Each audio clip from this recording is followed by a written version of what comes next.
కానీ మాటలకి చేతలకి పొంతన ఎక్కడ కనిపించట్లే.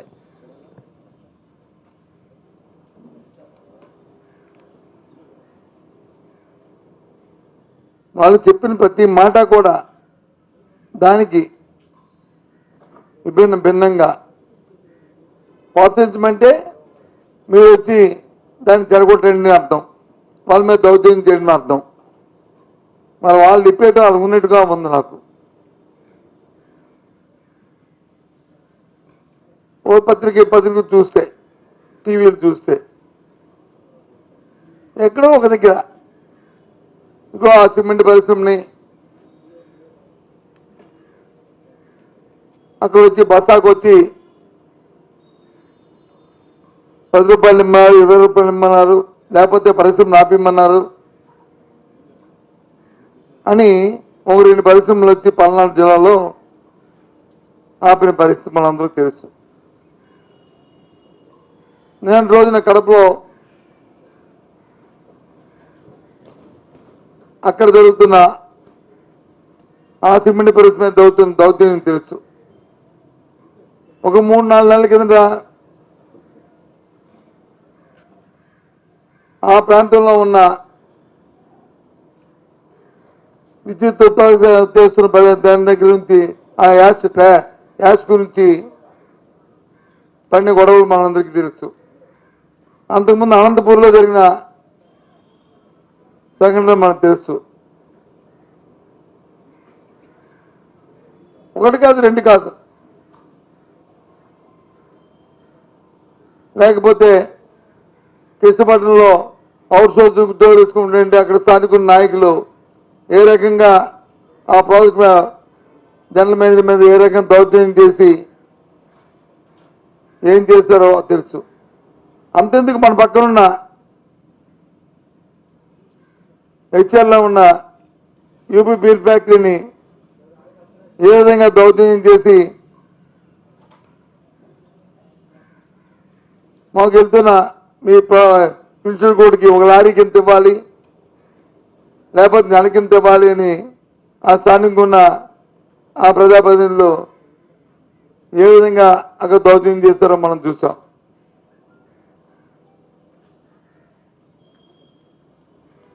ఒకటి కాదు 2 కాదు. అలాగే ప్రతి జిల్లాలో కూడా ఈ రకంగా చేస్తూ అంతెందుకు జిందాల్ పరిశ్రమ, జిందాల్ యాజమాన్యం ఈ దేశంలోనే టాటా బిర్లా, ఆ తర్వాత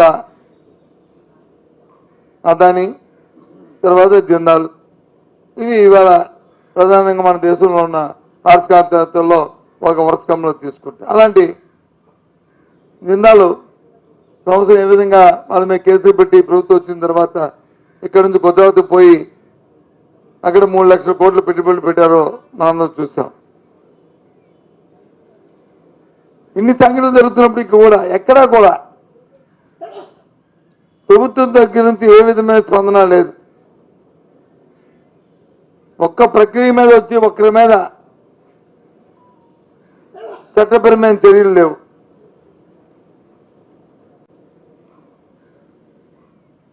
చట్టపరంగా వాళ్ళ మీద చర్య తీసుకునే సందర్భం లేదు. మాటలు మాత్రం చెప్తుంటారు. మరి ఏ రకంగా ఈ రాష్ట్రంలో వచ్చి పరిశ్రమలు వస్తాయి, ఏ రకంగా పారిశ్రామికవేత్తలు నిలదొక్కుంటారు, ఏ విధంగా వాతావరణాన్ని మీరు సృష్టిస్తారు? ఇప్పటికే సంవత్సర కాలం అవుతుంది. ఎంతసేపు మాటలు. ఇవాళ పత్రికలు చూసాం, ఇవాళ కూడా ఇలాంటి సంఘటనలు. వాటితో పాటు ఓ పక్క విద్యుత్ ఛార్జీల్ని మరి భారాన్ని వచ్చి పెంచి తిరిగి అది వచ్చి వైసీపీ ప్రభుత్వం అని వాళ్ళ మీద నిందమోపడం. జాతకానం వచ్చి మధ్యవాడు సరిగ్గా వాయించలేదు, అందుకే నేను వచ్చి గెంతలాయిపోయానని చెప్పినట్టుగా ఉంది.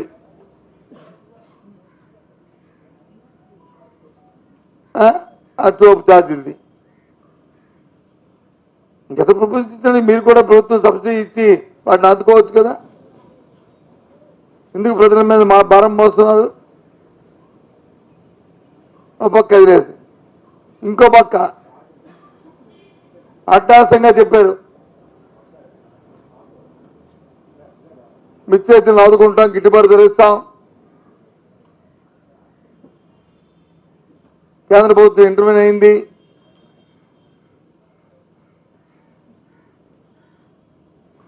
మిర్చి 11,500 రూపాయలు కొంటాం, మేము కొనకపోతే అమ్మపోతే మేమే కొంటామని చెప్పి ఆ రోజు చెప్పిన మాటని మర్చిపోయారు కదా. ఒక్క కేజీ అని కొన్నారా ఈ ప్రభుత్వం? మార్కెట్ ఇంటర్వెన్షన్ చేసి నిన్నగా మనం మిర్చి రైతు ఎంత ఇబ్బంది పడుతున్నారో చూస్తున్నాం కదా. ఇవాళ కూడా వాటితో పాటు పొగాకు రైతులు, అసలు ఏ రైతుకి మీరు గిట్టుబాటు ధర ఇస్తున్నారు? మీరు చెప్పిన మాటని ఏ విషయంలో మీరు మాట మీద నిలబడి ఆ కార్యక్రమాన్ని చేస్తున్నారు? ఎక్కడ చూసినా కనిపించట్లే. ఏదైతే చంద్రబాబు నాయుడు గారికి నాన్న ఉందో, వ్యవసాయం సొంత దండగా, వ్యవసాయం చేయడం వృధా అనే మాట ఎదుగుతుందో అది సాధకం చేసుకుంటున్నారు. పైపెచ్చు గొప్పగా మాటలు మాత్రం ఎక్కువ మాటలు మాట్లాడుతుంటారు. ఏంటిది?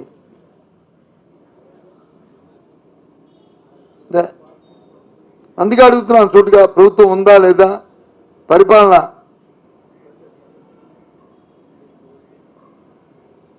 ఏ విధంగా మీరు ఇచ్చిన మాటని ఏ ఒక్కటి నిలబెట్టుకుంటున్నారో చెప్పండి. ఇప్పుడు నేను అడుగుతున్నాను, ఈ జరిగిన సంఘటనలు ఏవైతే ఈ దౌర్జన్యాలు జరిగాయో, ఈ సంఘటన ఏ ఒక్క సంఘటన మీదైనా ఇవాళ ఈ రాష్ట్రంలో కూటమి ప్రభుత్వం ఏ ఒక్కటి న్యాయ చర్య తీసుకుందా? చట్టపరంగా వాళ్ళ మీద ఏమైనా తీసుకుందో చెప్పనండి. పంచాయతీలు చేస్తారు, పంచాయతీలు నీకెంత, నాకెంత, ఆడికెంత, ఈడికెంత అని. ఎడితే ఇది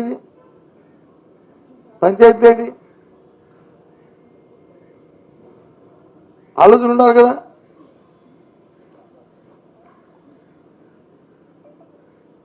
దౌర్జన్యానికి ఎక్కడైనా అడ్డు ఉండాలి కదా.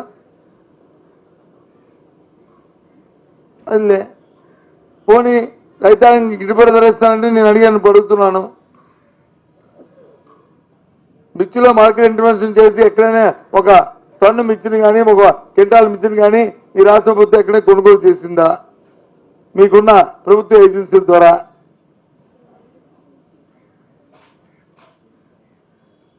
లేదు. పొగాకు రైతులు, కోస్తా జిల్లాలో పొగాకు రైతులు పడుతున్న ఇబ్బందులకి మీరు ఏమైనా మార్కెట్ ఇంటర్వెన్షన్ చేస్తున్నారా? చేశారా?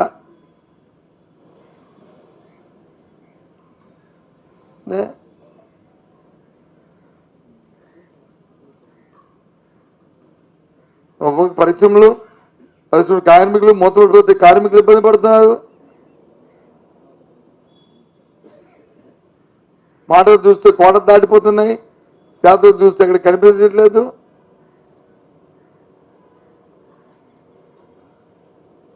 పనిగారు ఉపాధి పథకంలో పనిచేస్తే కూలీలు రావట్లేదు, రోజువారీ కూలీలు రావట్లేదు. ఎప్పుడూ కనీ విని ఎరిగిన రీతిలో 80 రోజులు అయిపోతుంది ఈ రోజుకి. ఇంకా కూలి రావట్లేదు, ఇంకా బకాయిలు ఉన్నాయి. ఎండాకాలంలో పనులు లేక రైతాంగం వచ్చి రైతు కూలి వచ్చి ఇబ్బంది పడుతున్నాడు గ్రామాల్లోనూ.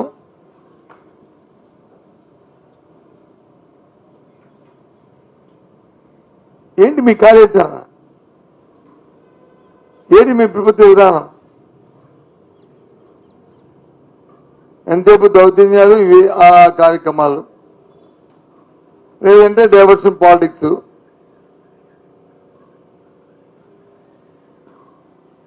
ఇది తప్ప ఇంకేమి కనిపిస్తే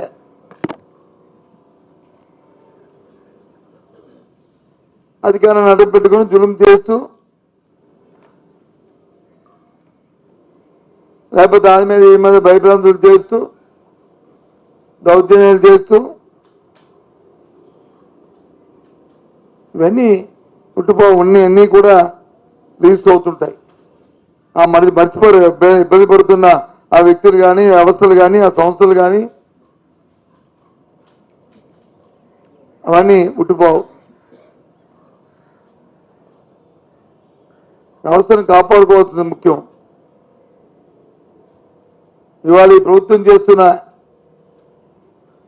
ఈ అలసత్వం వల్ల ఈ దుర్మార్గమైన ఆలోచన వల్ల రాబోయే తరాలకు చాలా ముప్పు ఉంటుంది. రాబోయే కాలానికి చాలా ఇబ్బంది వస్తుంది. ఓ పక్క వచ్చి అప్పులు చేసేస్తున్నారు. ఓ పక్క సంపద చూస్తే ఎన్నికల్లో చెప్పారు, ఇవాళ వచ్చి అప్పుకి ఎక్కడ ఎండింగ్ లేదు. ప్రభుత్వ గ్యారంటీలతోనే ప్రభుత్వ గ్యారంటీ కానీ సుమారు 1,48,000 కోట్లు ఈ సంవత్సరాలలో చేశారు. ఎప్పుడు కనివిని ఎరగలేదు ఈ రాష్ట్ర చరిత్రలో. ఉమ్మడి రాష్ట్ర చరిత్రలో అసలు లేదు, ఈ రాష్ట్ర చరిత్రలో అసలు లేదు. ఎప్పుడు కూడా ఎంత తప్పు అనేది. అప్పు అంటే ఎక్కడ కాదు, మా అందరి మీద ఉంటుంది ఈ అప్పు. మీ మీద ఉంటుంది, నా మీద ఉంటుంది, రాష్ట్ర ప్రజల మీద, ప్రతి ఒక్కరి మీద ఈ అప్పు భారం ఉంటుంది. ఏ రకంగా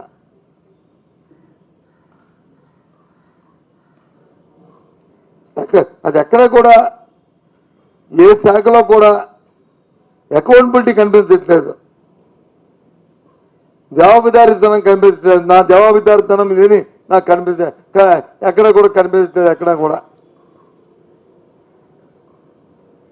ఆర్థికంగా కనిపించలేదు, దీంట్లో కనిపించలేదు, చూస్తూ కనిపించలేదు. చెప్పనండి ఏ ఒక్క శాఖ మంత్రినైనా సరే దయచేసి ఇదిగో నా శాఖలో సభ్యులతో ఇదని చెప్పనండి, కనిపించలేదు.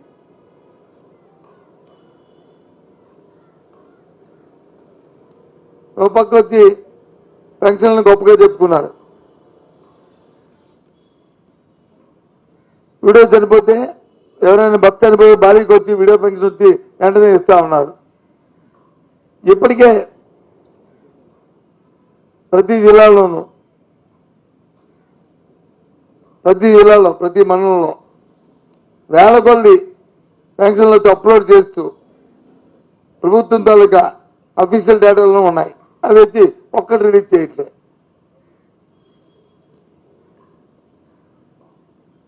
ఏంటి విధానం? పిల్లల తాలూకా పిల్లలు చదువుకునే దానికి ఫీజు రింబర్స్మెంట్లో పక్కలేవు. ఆరోగ్యశ్రీ ఒక పక్క వాళ్ళు ఇబ్బంది పడుతున్నారు. ఆరోగ్యం లేదు, చదువు లేదు.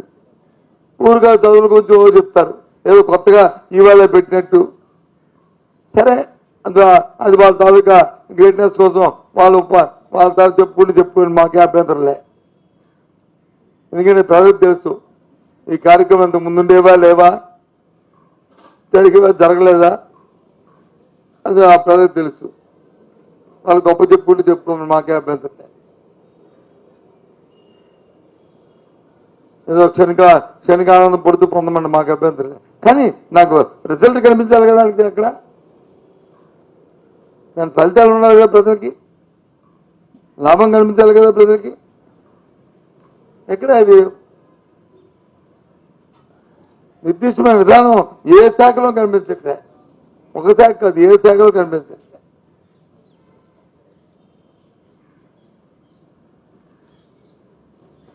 అందుకే మేము ముందుకు వచ్చాను. అసలు చూస్తున్నాం కదా, వారం రోజులు 10 రోజులు చూస్తుంటే, ప్రతిరోజు చూసినా ఇవి చూసినా లేదు. ఏ గ్రామానికి పోయి ఎవరితో మాట్లాడినా, ఎవరు చేసినా, ఎవరు అడిగినా అందరూ నిరసన నిష్పత్తితో ఉన్నారు. అందరూ సుగ్రపేటకి వెళ్ళాం, నేను వెళ్ళాను, ధర్మశ్రీ మా అమరు వచ్చారు, అందరూ వెళ్ళాం, రైతులతో మాట్లాడడం చేస్తాం. ఇవాటికి బకాయిల గురించి ఆలోచన లేదు. మరి స్థానిక నాయకత్వాలు ఏం చేస్తున్నాయో, ప్రభుత్వం మీద ఒత్తిడి తీసుకురావాలి. ప్రభుత్వ నాయకులు ఏం చేస్తున్నారు, ఆ సంబంధిత మంత్రులు ఏం చేస్తున్నారు, అధికారులు ఏం చేస్తారో అర్థం అవట్లే. అసలు చెమకుంటేట్టుకోలేదు, పోతే పోయారులే అనేటట్లుంది. అది గురించి ఆలోచన లేదు. ఏం చేయాలో అర్థం అవట్లే. ఇక యాసేషన్లు ఇవన్నీ ఏమనంటే ప్రభుత్వం మీద వచ్చి మాకు సమయం ఇవ్వాలి కదా. ఏమనంటే వైసీపీ ప్రభుత్వం ఏంటి సమయం నెల అయింది, సంవత్సరం అయింది, ఇంకెంతకాలం సమయం ఇవ్వాలి మీకు? మా మీద వచ్చి దుమ్మెత్తి పోస్తున్నారు. నిన్న ఎప్పుడు చూశాను మంత్రివర్గ సమావేశంలో, మీరు ధీటుగా ఎదుర్కోలేదు. ఏంటి ధీటుగా ఎదుర్కోవడానికి? కింద ఉంటే కదా ఎదుర్కోవడానికి. జనం దుమ్మెత్తి పోస్తారు వెళ్తే. జనం ఏదైనా పాజిటివ్ రెస్పాన్స్ ఉంటే అప్పుడు ధీటుగా ఎదుర్కోండి. జనం పాజిటివ్ రెస్పాన్స్ అయినప్పుడు ఏంటి ఎదుర్కొంటారు? వచ్చి ఇక్కడ కూర్చొని అందరూ కొట్టేస్తారు. ఏంటి రేపు ఎదుర్కోవడం అంటే కాదు కదా. మేము సూటుగా అడుగుతున్నాం. మిర్చి రైతులు ఎందుకు మీరు వచ్చి మద్దతు ధర ఇవ్వట్లేదు, కొనట్లేదు? ఎందుకు మార్కెట్ ఇన్ఫ్లుయెన్స్ చేయట్లేదు?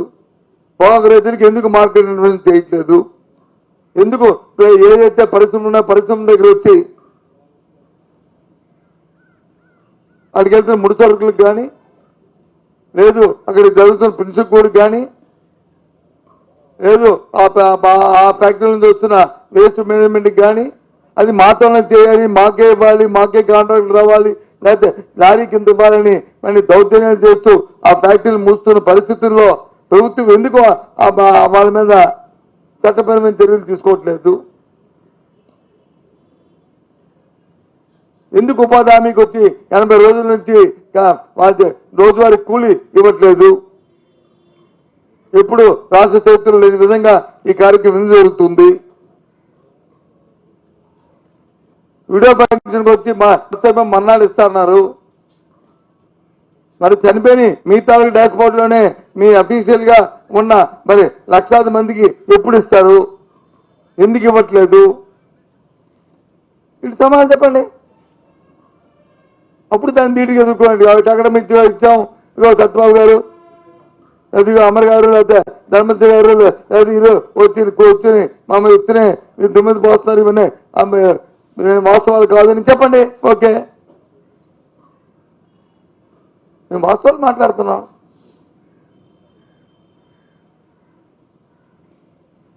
ఏంటి గ్రామాల్లో వచ్చి పనులు చేస్తే గవర్నమెంట్ వర్క్ శాంక్షన్ వర్క్లు చేయాలంటే చేస్తున్న పనులు వచ్చి చేయొద్దని ఆ ఇంజనీర్లతో చెప్పి ఆపించడం, జరుగుతున్న పనులు ఎక్కడెక్కడ ఆపించి అవి చేయడం. దానివల్ల ఎవరికి నష్టం?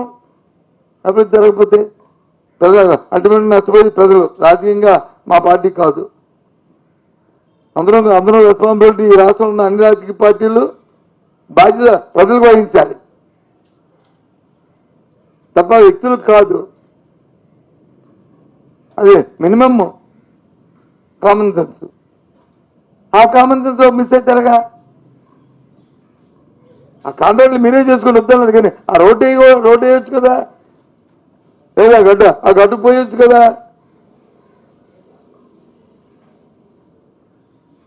అది చేయకపోతే ఎలాగా? వాటిని గొడవ పెడితే ఎలాగా? ఇది ఎక్కడ న్యాయం? ఇది ఎప్పుడు ఇలాంటి కార్యక్రమాలు చూడలేము మేము రాజకీయాలను. ఎక్కడో జరిగితే ఏదో ఫ్యాక్షన్ ఒక ఊర్లో జరిగిందంటే అర్థం ఉంది. నియోజకవర్గాలు ఇలాంటి కార్యక్రమాలు జరిగితే ఇదేంటిది? ఏ రకంగా కోరుకుంటున్నాం? సో కాబట్టి ఇవి నేను అడుగుతున్నాను మీ ద్వారా. వీటి సమాధానం దొరికితే అప్పుడు ధీటుగా ఎదుర్కొంటారని. ఏమనంటే వాళ్ళు చూసాం, ఉదయం నుంచి టీవీలు ఆడుతున్నాయి. ఏది? తిరుపతిలో ఆవులు గోశాల మీద ఒక ఇష్యూ. కరుణాకర్ రెడ్డి గారు ఇన్ని గోవులు చనిపోయేవి, దీని మీద దర్యాప్తు జరపండి, దీని మీద తక్షణమే మీరు దృష్టి పెట్టండి, ఇలాంటి జరగకుండా సంఘటనలు పునరావృతం కాకుండా చూసుకోండి అని ఆయన స్టేట్మెంట్ ఇచ్చాడు. సరే, దానికి ఏం చేయాలి? అది వాస్తవాలు చూసి అది నిర్ధారించుకొని అప్పుడు మాట్లాడి రా దమ్ముంటే చూద్దామని. ఎవరు చెప్పారండి దమ్ముంటేని? కరుణాకర్ చెప్పాడా? అధికారం ఉన్న వాళ్ళు వచ్చి సహనం పాటించాలి. ఎప్పుడు అధికారం లేని వాళ్ళు వచ్చి మాట్లాడతారు, అధికారం ఉన్న వాళ్ళే మాట్లాడతారుగా. మరి వెళ్తే పోలీసులు అడుగుతుంటారు. పోలీసులు పెట్టుకుని ఎంతకాలం పోలీసులు పెట్టుకుని మీరు రాజ్యాంగంలో పరిపాలన చేస్తారు? ఆయన తప్పు చెప్తే తప్పని నిరూపించండి. మీ ఈవో చెప్పాడు కదా, నెలకి యావరేజ్ ఒక 20 వరకు 15 నుంచి 20 వరకు చనిపోతున్నాయని. బాబు ఇప్పుడే కాదు, గత సంవత్సరంలో కూడా చనిపోయి, ఆ 10 సంవత్సరం ముందు కూడా చనిపోయి, అంత ముందు కూడా చనిపోయి, ఇగో లెక్కలు ఇవి సహజంగా అని చెప్పండి. తప్పేముంది? దాని పరుష పదాలు దానికి వచ్చి యుద్ధముకి వెళ్ళినట్టు వచ్చి ఏదో కుస్తీ పనులకి వెళ్ళినట్టు ఛాలెంజ్లు, దమ్ములు దేనికి?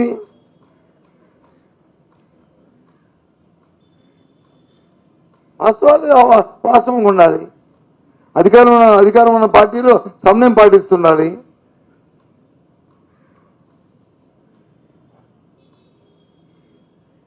పైపొచ్చి ఏమనంటే పోలీసు మా చేతులు ఉన్నారు కదా, తాకి బట్టలు వేసుకొని ఇంట్ల ముందు కాస్తారు కదా అంటే, పాప వాళ్ళకెందుకు ఇంట్ల ముందు కాపలాలు? అలా వాచ్మెన్ ఉద్యోగాల పోలీసులవి, వాళ్ళు వచ్చి ఇంట్ల ముందు కాపలాలు కాయడానికి ఏంటిది? ఎక్కడికి వెళ్తుంది? దేనికోసం? ఏం చేస్తారు? ఈ రాష్ట్రంలో పరిపాలిస్తున్న నాయకులు కూటమి అంటున్నారే, కూటమి పెద్దలు ఏం చేస్తారు? ముఖ్యమంత్రి కానీ, లేకపోతే ఉప ముఖ్యమంత్రి కానీ, లేకపోతే ఇంకా మిగతా నాయకులు కానీ. మీకు ఆలోచన ఉండొద్దు? కింద వాళ్ళు చెప్పాల్సిన అవసరం లేదు?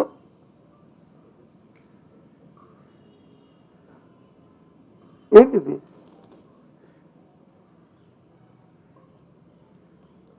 ఎంతసేపు ఏమనంటే ఏదో ఒకటి తీసుకొచ్చి, ఇప్పుడు ఈ సోషల్ మీడియా తగులు ఒకటి ఎక్కువైపోయాయి.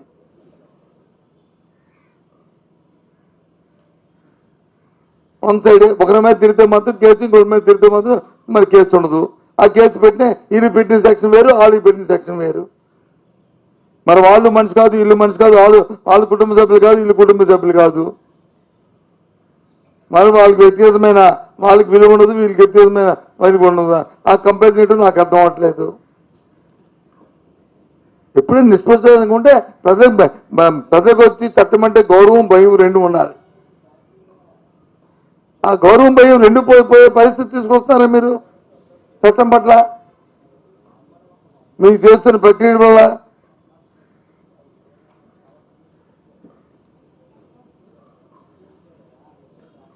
చట్టం అంటే గౌరవం ఉంటుంది అందరికీను, దాంతోపాటు భయం కూడా ఉంటుంది.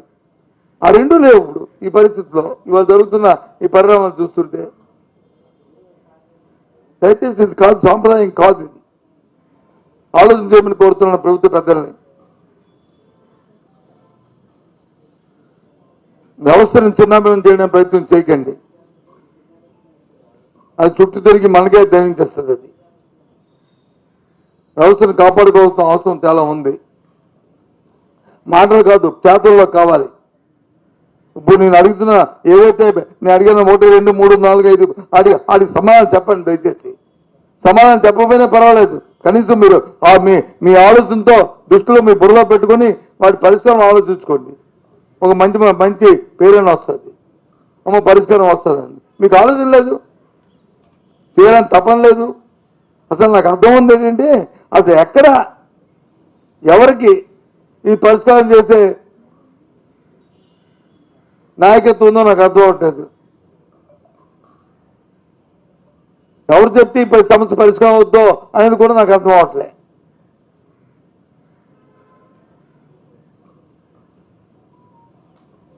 ఇలాంటి పరిపాలన ఎప్పుడు చూడలే. ఎవరో ఒకరు ముఖ్యమంత్రి చెప్తే దృష్టికెళ్తే అమ్మమ్మ భయం పడతారే, ముఖ్యమంత్రి తీసుకెళ్తే ఆయన ఊరుకోరే, ఆయన చేస్తారే. లేదు ఆ మంత్రి గారు దృష్టికెళ్తే ఆయన ఒప్పుకోరే. లేదా ఎస్పీ దృష్టికెళ్తే ఒప్పుకోలే, కలెక్టర్ దృష్టికెళ్తే ఒప్పుకోరే అని ఆయన దృష్టికెళ్తే చాలా ప్రమాదం అని చెప్పిన ఒక భయమో గౌరవం ఉండేది పూర్వం. అది లేవు ఇప్పుడు. ఎవరికనేది ఎవరికి అకౌంటబిలిటీ లేదు, ఎవరికేం లేదు. ఈ రకంగా పరిపాలన ఉంది. I'm sorry. దయచేసి దీన్ని ఆత్మహత్య చేసుకుని ప్రభుత్వాన్ని నడవడిని దృష్టిలో పెట్టుకోవాలని మీ ద్వారా ప్రభుత్వాన్ని, మీ ద్వారా ఈ రాష్ట్ర ప్రధానికాన్ని కూడా ఆలోచన చేయమని చెప్పి కోరుతాను ఏ విధంగా ఈ పరిపాలన ఉందో. అందుకే మీ మీతో కూర్చున్నాను. ఓకే, ఈ 10 నెలల్లోనే మిస్ రైతులు వచ్చి ఈ విధమైన కష్టాలు పడుతున్నారు. ఈ 10 ఒక్క నిమిషం, ఈ 10 నెలల్లోనే ఇప్పుడు ఈ రైతు ఏది పొగాకు రైతు వచ్చి ఇబ్బంది పడుతున్నారు. గత 5 సంవత్సరాలు లెక్కలే. ఈ 10 నెలల్లోనే ఎప్పుడు లేని విధంగా ఎన్ఆర్జీఎస్ 80 రోజులు కూలీ రాకుండా ఇబ్బంది పడుతున్నారు. ఈ 10 నెలల కాలంలోనే భక్తి చనిపోతే పెన్షన్ రాకుండా ఇబ్బంది పడుతున్నారు. ఈ 10 గంటల కాలంలోనే పరిశ్రమల దగ్గర వచ్చి ఇలాంటి కొట్టాలు జరిగి పరిశ్రమలు మూతపడే పరిస్థితి ఈ 10 నెలల కాలంలో ఎక్కడ చెప్పండి. ఎక్కడ ఏ పరిశ్రమ మూసారో? కొట్టాలు, ఇద్దరు నాయకులు కొట్టాలు పడి లేకపోతే రౌడీజం చేసి. నేను ఇచ్చేలా నేను పుట్టిన దగ్గర నేను రాజకీయాల్లో వచ్చినప్పుడు దగ్గర నుంచి ఆ ఫ్యాక్టరీ ఉంది. నేను మెంబర్ ఆఫ్ పార్లమెంట్ దగ్గర నుంచి. ఏ రోజున జరిగిందండి ఇది? మన పక్కన ఇచ్చారులో యూపీ ఫ్యాక్టరీలో. ఇవాళ ఎందుకు అవుతుంది అది? ఇవాళ ఎందుకు వచ్చింది? నేను 99లో ఎంపీని. అప్పుడు ముందు పెట్టారు ఆ ఫ్యాక్టరీ. ఫస్ట్ జిఎంఆర్ పెట్టారు, తర్వాత వచ్చి వాళ్ళు దాన్ని టేక్ ఓవర్ చేసుకోవడం జరిగాయి. ఎందుకు వచ్చాయి ఇలాంటివి? ఈ 10 నెలల్లోనే చెప్పండి.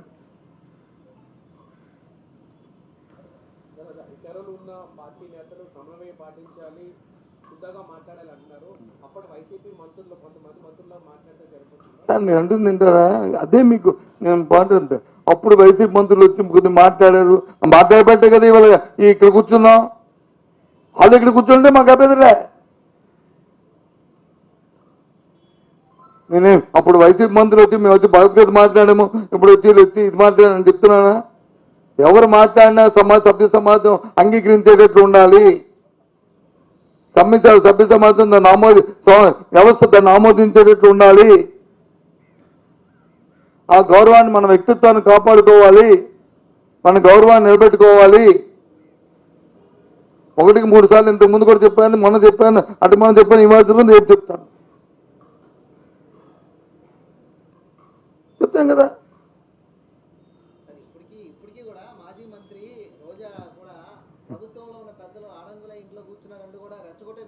ఎక్కడ రెచ్చగొట్టారండి? ఆవిడ ఇందాకేముందండి? ఇందాక నేను విన్నాను ఒక మాట. ఎందుకు నన్ను ఛాలెంజ్ చేశారు? ఎక్కడున్నారు వీళ్ళు? ఛాలెంజ్ ఎవరు చేశారండి? ఆ అమ్మాయి చేసిందా పాపం? చెప్పండి. ఎందుకు ఆవిడ ఆడిపోసుకుంటారు? ఆడపిల్లని ఆడిపోసుకుంటారు మీరు?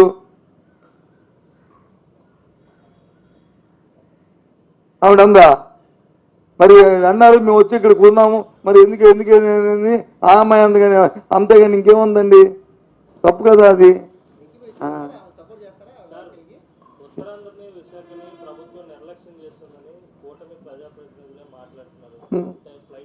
తెలుసు. ఒక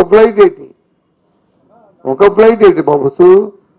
మొన్న లాస్ట్ మొన్న చెప్పాను కదా, ఇక్కడ ఉన్న 1500 కోట్ల రూపాయలతో లుల్లికి వచ్చి వాళ్ళు పెడుతున్న మాల్కి 1500, వాళ్ళు పెట్టిన పెట్టుబడే 1300 కోట్లు, వీళ్ళు 1500 కోట్లు ల్యాండ్ వచ్చి వాళ్ళకి ఇవ్వడానికి. ఇది ఏంటిది? అట్టాసంగా చెప్పారు, మేము ల్యాండ్ ఇచ్చాము రైల్వే జోన్కి. అదే ల్యాండ్లో వచ్చి ఇప్పుడు అవుతుంది. ఆ రోజు గవర్నమెంట్ రాకముందు కూడా చెప్పాను, ఇగో ఈ పారిశుద్ధ్యం వాళ్ళతో పెండింగ్ ఉంది గవర్నమెంట్లోను అని చెప్పాను ఆ రోజు. అదే ల్యాండ్లో మేము ప్రభుత్వం అయిపోయిన తర్వాత దానికి రైల్వే వాళ్ళు యాక్సెప్టెన్స్ ఇచ్చారు. ఇప్పుడు వచ్చి మేము అయిపోయిందని ఫౌండేషన్ వేసేప్పుడు వచ్చి జీవో రాలేదు. ఏమంటుంది దానికి? మాటలు కాదు, చేతుల్లో ఉండాలి.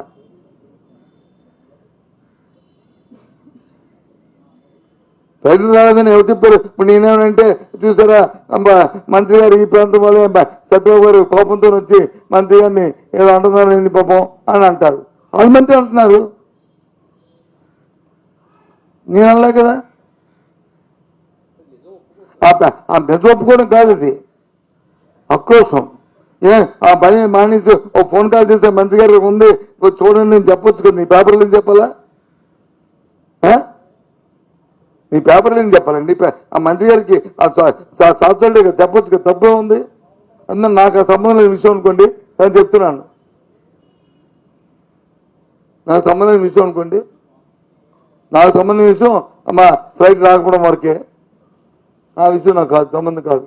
కానీ చెప్పచ్చు, చెప్పి చేయించవచ్చు కదా.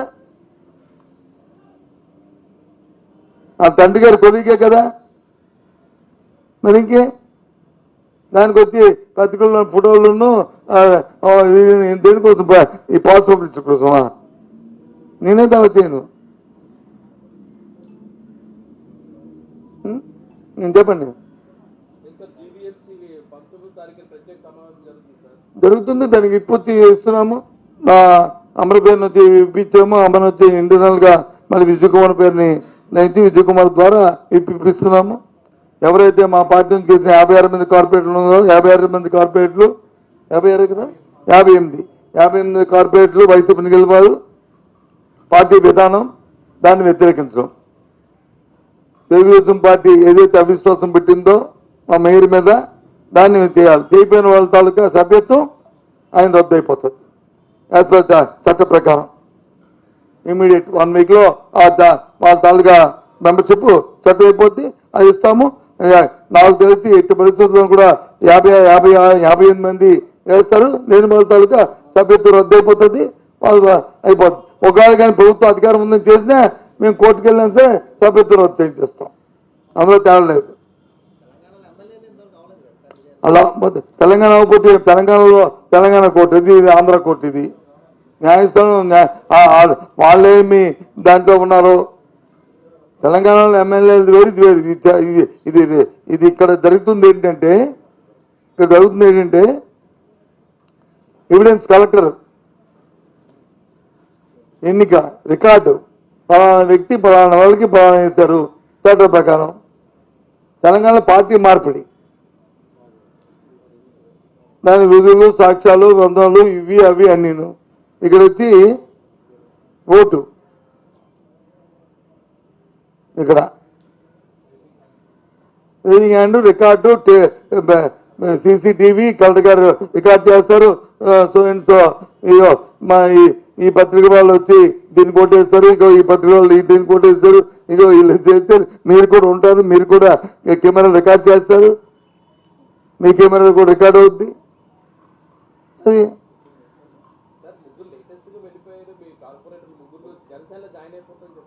అయిపోయారు అనుకుంటాను. ఇవాళ అయిపోయి ఫోటో చూసాను. జనసేనలో నెంబర్ 2 నెంబర్ 3 నెంబర్ 4 ఇవాళ జాయిన్ అయ్యి చూశాను కదా. ఇవాళ చూశాను. నెంబర్ 1 కాదు. మాకేం సరిపోదు, మాకేం సరిపోతుంది, మాకేం సరిపోతుంది. మాకు పాల్గొనడం అవసరం లేదు కదా. ఓటింగ్కి వాళ్ళు వెళ్ళాలి, వాళ్ళు బలం నిరూపించుకోవాలి. వాళ్ళు 74 మంది వెళ్ళాలి, 70 మంది నిరూపించుకోవాలి. మాకు అవసరం లేదు. మా 39 మీ ఇంట్లో ఉంటాం.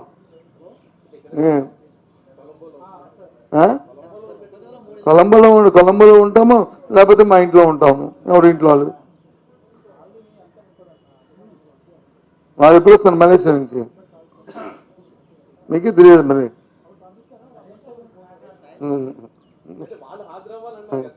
అవును తెలియదు నాకు, అందుకే ఇప్పుడు వస్తాను అడుగుతాం. ఏమో మిస్ అయ్యి మన్నాను అనుకుంటున్నాను.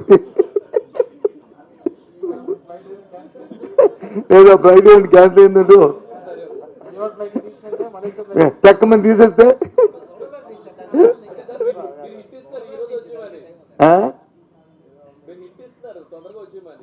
ఏమో. మేమెప్పుడు కూడా న్యాయబద్ధంగా ఉండాలని కోరుకుంటాం. మేము వచ్చి మా దగ్గర అధికారం ఉందని అధికారంతో జులుం చేసి దబాయించి, లేకపోతే నీకు వచ్చి ఏ వ్యాపారం నీ వ్యాపారాలు క్యాన్సిల్ చేసేస్తామని, లేదు నీ బిల్డింగ్లు పడగొట్టిస్తామని, లేకపోతే నీ హాస్పిటల్ చేస్తామని భయంపించో, లేకపోతే ఆ భయంపిస్తానని ఆ లోపి చాడుకోను పిల్లలు పెట్టి, లేకపోతే నీకు డబ్బు ఇస్తాం, 10 ఇస్తాం, 5 ఇస్తాం, 20 ఇస్తాం, 30 ఇస్తామని చెప్పి డబ్బులు ఇచ్చో అవి అవసరం మాకు లేదు. మాకెందుకు? మా మా మా మా మా మా ఇది అయిపోయిన తర్వాత నువ్వు రా లైన్లోకి. ఇది అయిన తర్వాత రా అమ్మా, ఇది అయిన తర్వాత రా ప్లీజ్. నేను వద్దాను ఏదైనా సరే ఓపెన్ ఏంటి ఈ కాదని దానికోసం ఈ అధికారం ఉందని ఇలాంటి ప్రలోభాలు చేస్తే ఏముంది? 4 సంవత్సరాలు పరిపాలించాం. మా నాయకుడు వచ్చి ఒక బీసీ యాదవ్ మహిళకు వచ్చి ఆయన అవకాశం ఇచ్చాడు, సంవత్సరం పరిపాలించింది. పోనీ ఎప్పుడైనా ఆవిడ మీద ఇగో ఈ అలిగేషన్ ఉందని చెప్పి ఏ పిటిషన్ కానీ ఏ అధికారికి పిటిషన్ ఇచ్చారా? ఎక్కడిచ్చారు?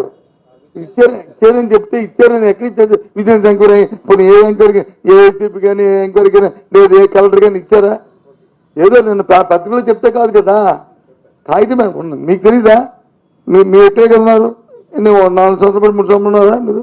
3 సంవత్సరాలు ఎప్పుడైనా ఆవిడ వచ్చినట్టు మీరు రాశారా మీ పేపర్లో? చెప్పడం వద్దు బస్సు, నువ్వు ఎప్పుడు రాశావు 4 సంవత్సరాల్లో? నువ్వు రాస్తా కదా కాగితం ఇస్తే, మానస రెడ్డి వాళ్ళు దర్యాప్తు చేసి చెప్పిన ఇదిగో పలానా ఎక్స్ ఇచ్చాడు, నువ్వు రాస్తా కదా, రాసావా? ఏదో ఊరినే ప్రెస్ కోసం వచ్చి పబ్లిసిటీ కోసం వచ్చి తర్వాత ఒకళ్ళు ఇస్తే అది కాదు కదా, ఇవ్వాలి కదా. ఈట మళ్ళీ వెనక ఎవరు?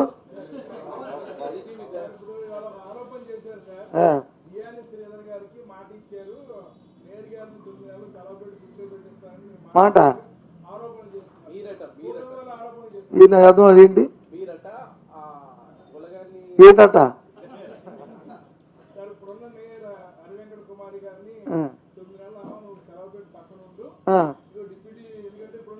డిప్యూటీ మేయర్ మీద కూడా ఇచ్చారు కనిపిస్తుంది. అది కాదమ్మా, డిప్యూటీ మేయర్ కూడా ఇచ్చారు కదా, ఆడ పదవులు ఉండాలి కదా. తర్వాత మీరు అనేది అవుతా కాదా అవన్నీ పక్కన మాట్లాడుకుంటాం. ఆయన మీద కూడా ఇచ్చారు కదా అవిశ్వాసం. మరి ఇంక డిస్కషన్ ఎక్కడిది? ఇవన్నీ అటపోగట్లే కదా. ఆయన ఇది ఆయన బలహీన వర్గమాడు, అట్టడుగు వర్గం ఇచ్చినవాడు, ఒకసారి డ్రెస్ వేసుకుని తప్పేముంది? ఒకసారి డ్రెస్ వేసుకుని తప్పేముంది? ఆ మేయర్ సీట్లో ఓ రోజు కూర్చుంటే తప్పేముంది? వద్దా? ఎస్సీ ఎస్టీలకు వచ్చి అది లేదా? అది అవకాశం లేదా? చట్టం ఉందా? మీకు ఇష్టం లేదా ఎస్సీ ఎస్టీలు వచ్చి ఆ సీట్లో కూర్చోడం అనేది? చెప్పండి, ఏం తప్పే ఉంది? ఎవరన్నారు? మీరంటున్నా, నాకెందుకు అంటున్నా? నేనన్నా మీరే ఊహించుకొని మీరే రాసుకొని మీరే ఊహించుకోండి అన్ని కళ్ళగాయండి.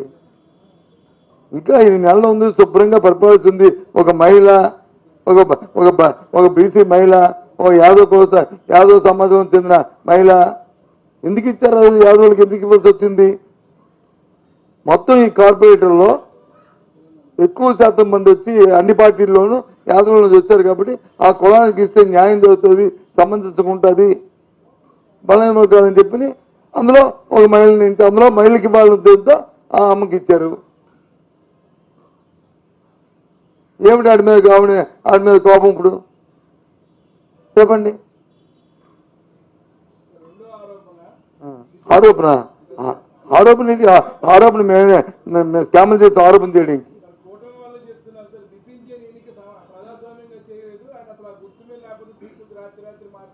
గుర్తు ఎవరికి? అదే ఏం తప్పు జరిగింది అనుకోండి, దాన్ని ఎందుకు పిటిషన్ పెట్టుకోవచ్చు కదా. వాళ్ళు ఎందుకు పెట్టలేదు? పెట్టచ్చు కదా. తప్పు జరిగితే ఆ రోజు అడగచ్చు కదా. తప్పు జరిగినప్పుడు అడగచ్చు కదండి. ఇప్పుడు ఇందాకేం చెప్పాను? ఎవరైతే విప్పించిన తర్వాత విప్పిన ఎవరైనా ఏ ఒక్కరు ధిక్కరించినా చట్టపరంగా ప్రభుత్వం దాని మీద చర్య తీసుకోవాలి. తీసుకోకపోతే న్యాయస్థానం ద్వారా వెంటనే ఆ ప్రక్రియను జరిపిస్తామని చెప్పాను లేదా? అది చేయొచ్చు కదా. ఎందుకది? నేను ఏది మాట్లాడినా సరే సమంజసంగా హోందాగా పద్ధతిగా ఉండాలి. అంతేగాని చులకం భావంతో సబ్జెక్టుగా చిన్న మాట్లాడడం అనేది సమంజసం కాదు. ఒక నిర్దిష్టమైన ఆలోచనతో మాట్లాడాలి.